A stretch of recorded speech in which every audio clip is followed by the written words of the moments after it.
అమాయకుడైన వ్యక్తి,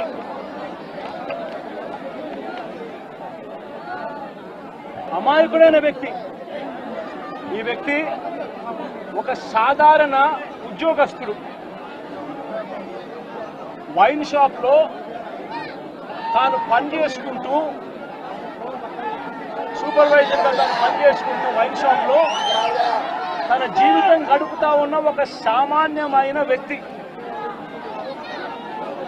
ఇటువంటి వ్యక్తిని అతి కిరాతకంగా నడి రోడ్డు మీద అందరూ చూస్తూ ఉండగానే కిరాతకంగా కత్తి తీసుకొని అతి దారుణంగా నరకడము. ఆ నరుకుతూ వైఎస్ఆర్ కాంగ్రెస్ పార్టీకి సంబంధించిన సానుభూతి పరులందరినీ కూడా ఈ మాదిరిగా మేము నరుకుతాము అని చెప్పి రాష్ట్ర వ్యాప్తంగా ఒక మెసేజ్ పంపించడం కోసం అతి కిరాతకంగా నడి రోడ్డు మీద ఒక వ్యక్తిని నరుకుతాం. ఎంతటి దారుణంగా ఉంది అంటే పోలీసు వ్యవస్థ వీళ్ళదే. ఇదే ఈనాడు, ఇదే ఆంధ్రజ్యోతి, ఇదే టీవీ5 వీళ్ళందరూ కూడా పత్రికల ముసుగులో వీళ్ళు కూడా ఏ స్థాయికి దిగజారిపోయారో ఒక్కసారి గమనించమని అడుగుతా ఉన్నా. ఈనాడులో ఈరోజు నిన్ననో ఒక స్టోరీ, అప్పుడెప్పుడో మోటార్ బైక్ అట కాలిందట. ఆ మోటార్ బైక్ అనే వ్యక్తి కాల్చింది. ఆ మోటార్ బైక్ అనే వ్యక్తి ఈ జిలాని, ఇదే మోటార్ బైక్, అది వైఎస్ఆర్సీపీ వాళ్ళు కాల్చారట. అందుకనే తర్వాత 2 ఏళ్ల తర్వాత ఇది జరిగిందట అని చెప్పి ఒక దిక్కుమాలిన అబద్ధం చెప్తా ఉన్నారు. నిజంగా వీళ్ళు పత్రికలా, వీళ్ళు ఏమైనా పేపర్లా, టీవీలా?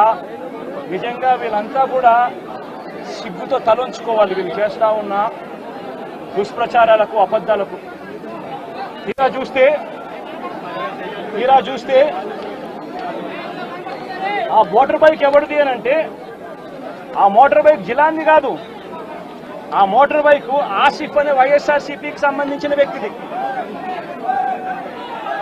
ఆ వైఎస్ఆర్సీపీకి సంబంధించిన వ్యక్తి crime number 10/2024 dated 17/1/2024 Asif YSRCP activist filed the case against TDP ex-chairman Shamim, TDP State Secretary Ayub Khan, Town TDP President and others who burnt his motorcycle and caused head injury to Asif. Asif motor బైక్ను వాళ్ళు కాల్చి ఆసిఫ్ను గాయపరిచి, ఆ గాయపరిచిన కేసును Asif 17/1/2024లో case పెట్టి crime number కూడా 10/2024 dated అని చెప్పి crime number కూడా రిజిస్టర్ అయింది. ఆ ఫోటో తీసి ఎప్పుడో జరిగిందని చెప్పి చూపించి, ఆ కేసు మోటార్ బైక్ కేసు అప్పట్లో పోలీసులు తీసుకోలేదు అని చెప్పి మళ్ళీ పోలీసుల మీద కూడా ఒక తప్పుడు ప్రచారం మళ్ళీ పోలీసుల మీద కూడా వేసి, అసలు జరిగిన ఇన్సిడెంట్ ఎప్పుడు అని అంటే ఇది 17/1/2024 జరిగినది. ఎవరి బైక్ నాకు కాలింది అని అంటే ఆసిఫ్ బైక్ కాలింది. ఆసిఫ్ ఎవరు అని అంటే వైఎస్ఆర్సీపీ మనిషి.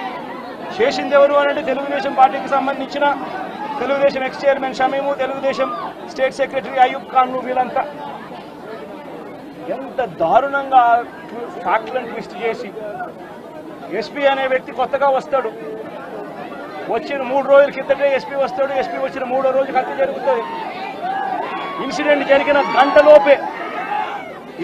జరిగిన గంటలోపే ఎస్పీ బయటకు వచ్చి, ఇది ఇద్దరు వ్యక్తిగత విషయాల వల్ల వాళ్ళకున్న మధ్యలో ఉన్న గొడవల వల్ల ఒకరిని ఒకరు చంపుకున్నారు అని చెప్పి తప్పుడు మాటలు మాట్లాడుతూ అబద్ధాలు చెప్తా ఉన్నాడు. నేను అడుగుతా ఉన్నా, కేసు పెట్టారని అంటా ఉన్నారు,